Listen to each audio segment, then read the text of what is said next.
Think building a house is just hammers and nails. Well, think again. Yeah, definitely more to it. Welcome to the Deep Dive. We're the show that uncovers the surprising complexities behind things you might see every day. And today we're really pulling back the blueprints on construction projects. We're going to trace their journey, from that very first spark of an idea. All the way to the moment someone actually walks through the front door and starts using the place. And our guide for this exploration today is Chapter 04, Project Stages, an overview.pdf. Yep, that's our source. And our mission, really, is to give you a clear picture of what seems straightforward but is actually, well, it's a pretty intricate dance. We're not just listing steps, are we? Well, not at all. We want to uncover those little insights, those moments that make you go, aha, I didn't realize that. Absolutely. And what I found interesting right off the bat is, okay, we're going to talk about stages, but it's not like stage 1 finishes, boom, stage 2 starts. It's more fluid. Exactly. There's a real overlap. Like, take estimating costs. Right. The number the owner thinks of at the very beginning is probably way different. Oh, totally different from the detailed bids contractors put together later on. Worlds apart. It's scheduling. That seems like it runs through everything. It's a constant thread, absolutely, from start to finish. But, for clarity, we are going to focus on the 6 main stages the source lays out. Okay, what are they? Project feasibility, Yeah. programming and design, then bidding and award of the prime contract, Okay. pre-construction and mobilization, Yeah. then the actual construction, and finally, closeout and occupancy. Got it. 6 stages. And to really get a handle on this, we need to remember the main players involved. The big 3. The owner, the designer, usually an architect, and the contractor. And what's really key is seeing how the main responsibility, kind of the spotlight, shifts between these 3 as the project moves along. Okay, makes sense. So let's dive into stage 1 then. Project feasibility. Let's do it. Feasibility. As the name suggests, this is where the really fundamental questions get asked. Yeah, you might think construction starts with, I don't know, digging a hole. Right. But our source makes it clear a ton of thinking and analysis happens way before that, even before a builder is picked. It's all about the why. What's the owner actually trying to achieve? Is there a real need for this thing? And critically, can they afford it? Exactly. Is it financially viable? Who needs to be involved right now, and where is this even going to happen? Let's make it concrete. Imagine a big housing developer. They're eyeing a piece of land for a new subdivision. Okay. They're not just picking house plans out of a catalog, are they? Not a chance. They're deep into the local economy. Are there jobs around? Yeah. What are the demographics? Who else is building nearby? What's it going to cost to build here specifically? And what's the land itself worth? Precisely. They'll crunch some initial numbers, figure out where the money might come from, sketch out a rough timeline, key milestones. It's pretty rigorous. It has to be. It helps them figure out, okay, is this actually a sound business idea? Is there potential for profit here? And based on all that homework, the owner gets a much clearer picture. Yep. They can see the potential upside, but also the risks involved. So they might say, great, let's go, Or, you know what, this doesn't stack up. Abandon mission? or maybe just tweak the original idea. Exactly. Adjust the vision based on what they've learned. And there's one really crucial decision that comes out of this stage too, isn't there? Oh, yeah. Hugely important. The owner decides on the project delivery system. And that basically dictates how the whole thing is structured later on. It dictates how, and crucially, when the designer and the contractor get hired. It seems like an early detail, but it echoes through the entire project. Okay, so feasibility is done. The owner says yes. That takes us to stage 2, programming and design. Right. Now we're moving from the big why questions to the what's specifically, building the roadmap. And it starts with programming. Yep, the programming phase. Think of it like creating a super detailed wish list or instruction manual for the designers. The owner's still in charge here. Primarily, yes. They define and document all the project's goals and needs in a program document. This becomes the designer's Bible, basically. Though they might get help writing it, like from an architect. Oh, sure.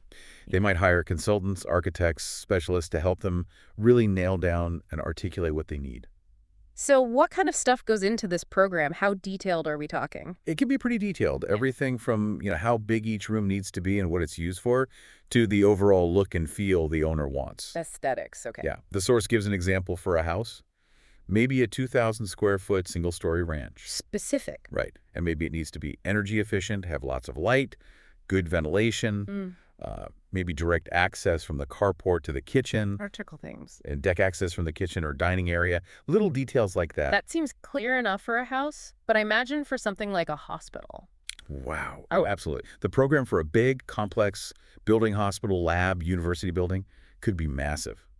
Hundreds of pages sometimes. Really laying out every single requirement. Meticulously, down to the needs of specific departments or labs. That programming phase alone could take months, even years, with lots of input from everyone involved. Okay, so once that super detailed program document is locked down, Then the baton passes, essentially. Responsibility shifts to the designer, usually the architect hired by the owner. The design stage proper begins. and the architect isn't working alone. Right. No way. They assemble their team, structural engineers for the, structure, mechanical, electrical, plumbing engineers, MEP folks for all the systems like heating, wiring, water. Civil engineers, too. Yep, for the site work, drainage, that kind of thing. So the architect's job is to take that program, that wish list, And translate it into something actually buildable. A design that meets the owner's goals, but also meets all the safety rules, building codes. and it has to be detailed enough for... For contractors to put a price on it. And just as importantly, detailed enough for them to actually build it correctly. And the big deliverable from this stage is the construction documents. That's the key output. It's the complete package. Drawings, the plans, architectural, structural, MEP, All the different types. plus the specifications. That's the written part, describing materials, quality, how things should be installed, Gotcha. and any other documents needed to price the job and then physically build it. It's the rule book. All right, rule book created. We've got a full design. Now we need someone to build it. Stage 3, bidding and award of prime contract. Exactly. And, the most common way this happens, especially for larger projects, is the owner hires one main contractor, a general contractor, or GC. And they often find that GC through competitive bidding. Very often, yes. Multiple qualified contractors submit proposals, their bids, saying how much they'll charge to build it. Who manages that bidding process? Usually it's the architect or maybe a dedicated contract manager working for the owner. And they put together the bid package. Right. That includes all those construction documents we just talked about, the drawings, the specs, plus really clear instructions on how the contractors need to prepare and submit their bids. Timelines, format, everything. How do contractors find out about these jobs? Well, for public projects like schools or government buildings, there's usually a public announcement. Got to be transparent. Makes sense. And for private jobs. Often, the owner or architect will just invite a specific list of contractors they know and trust, maybe ones they've worked with before or who are pre-qualified. And those invited contractors get some time to work up their price. Typically, yeah. Several weeks, usually. They have to go through all the documents, figure out their costs for materials, labor, subcontractors. It's intense. And the bid instructions are usually pretty strict. Fair enough. You mentioned prime contractor earlier. Can you just clarify that again? Sure. Simple definition. A prime contractor is anyone who has a contract directly with the owner. So in this typical scenario, the GC is the prime contractor. Exactly. They hold the main contract with the owner. Okay, bids are in. The owner and architect look them over. Is it always just the lowest number that wins? Often, price is the biggest factor, especially in public bidding. But not always.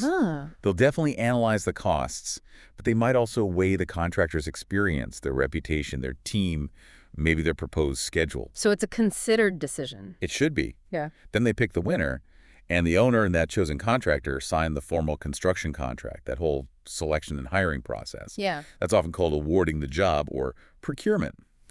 Procurement can also mean buying materials or hiring subs later, but here it means getting the main contractor. Got it. Contract signed. Winner chosen. What's next? Stage 4. Pre-construction and mobilization. Sounds like the contractor stacks up now. They absolutely do. Once that contract is signed, the contractor really takes the reins for all the prep work needed before actual construction starts. So what kind of things happen in pre-construction? A whole bunch, actually. The contractor puts together their project team. They finalize the detailed construction schedule, like day-by-day planning almost. Wow. They figure out exactly which subcontractors they'll use for different parts, plumbing, electrical, roofing, etc. And they develop their whole strategy for managing the project on site. Our source calls this project startup, too. So lots of planning and organizing behind the scenes. Definitely. And a really practical, important task is creating the job site layout plan. Meaning where things go on the actual site. Exactly. Where does the site office trailer go? Yeah. How do trucks get in and out safely? Workers, too. Where do we tap into power and water? Where do we store materials securely? Logistics? Big-time logistics. You want the site to run smoothly and safely once building starts. Okay, planning's done, layout's decided. Can they just roll the trucks onto the site then? Not quite yet. They need the official go-ahead from the owner. It's called the notice to proceed. Ah, okay. Formal permission. It is. It formally allows the contractor to occupy the site, bring in the trailers, equipment, people, and critically, it also starts the clock on the contract time. The deadline for finishing the project. Precisely. Why would there be a delay between signing the contract and getting that notice? Why not just start right away? Good question. Couple of reasons. Maybe the owner is still finalizing their loan. Ah, the money. Right. Or perhaps they're waiting on one last critical permit from the city or county. If the contractor moves onto the site and starts spending money before the owner is totally ready. They might not get paid for that if things stall. Exactly. If the project gets delayed further, or worst case canceled, the contractor could be out of pocket for those initial mobilization costs. It's a risk management thing. Makes total sense. So after they get the notice to proceed, then mobilization happens. That's the trigger. Then they set at the site office, hook up temporary power and water, bring in the tools, the excavators, the porta potties, everything they need to actually start building. They hit the ground running. Which brings us smoothly into stage 5, construction. This is the part everyone pictures. Yeah. This is it. The hard hats, the noise, the building actually going up. Physical work starts once mobilization is done and all the necessary permits are in hand. That's key. You can't start without the okay from the authorities. Nope. The local building department, usually. And now the contractor is fully in charge of the day-to-day building process. They are. The source points out they have specific rights and responsibilities here based on industry practice and, of course, that legal contract. What are the main responsibilities during the actual construction? In broad terms, they decide how to build it. The means, methods, and techniques of construction, as it's often called, they figure out the best way to execute the design safely and efficiently. And they're coordinating everything, their own crews, the subs. Total coordination. That's a huge part of their job. Remember all that pre-construction planning? The who does what and how. This is where it all plays out. And they're under pressure the whole time, right? Time and money. Absolutely. That contract time we mentioned. There's usually a hard deadline and often penalties if they go over. Oh. Yeah, same with the budget. They have to manage costs carefully to stay within the agreed amount. It really sounds like juggling a lot of balls at once. Schedule, cost, quality, safety. It really is. And our source mentions that the nitty-gritty of managing this phase is covered elsewhere, but yeah, it's an incredibly dynamic and demanding stage. Okay, fast forward. The building's up, looks great, work's winding down. What's next? Stage 6, closeout and occupancy. The final stretch. The final stretch, indeed. But it's a really crucial phase. It's about tying up all the loose ends, making sure every contract requirement is met, and formally handing the project over to the owner so they can actually use it. So closeout isn't just one thing. No, the source breaks it into 3 parts, really. And the contractor is still leading the charge through these final steps. Okay, what's the first part? It's called construction closeout. This is basically marked by the architect issuing a really important document, the Certificate of Substantial Completion. Substantial completion, meaning mostly done. Pretty much. The physical work is basically finished. There might be a few small things left, a punch list, but the building is ready for its intended use. And that certificate is significant because... It triggers a few things. Usually, the owner takes over responsibility for things like insurance and utilities for the building itself. And importantly, the warranty period for the construction typically starts ticking from this date.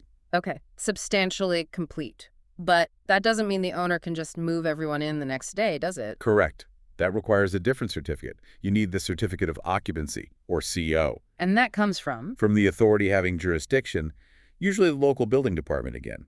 They inspect the finished building to make sure it meets all the codes and safety regulations. So the CO is the official green light for people to actually use the building? Exactly. Once the owner has that CO, they can legally occupy the space and start their regular maintenance program. Okay, building's done, it's legal to occupy. Is the contractor off the hook now? Not quite yet. There's still contract closeout. This is about finishing all the other stuff required by the contract, beyond just the physical building. Like paperwork? Lots of paperwork, potentially.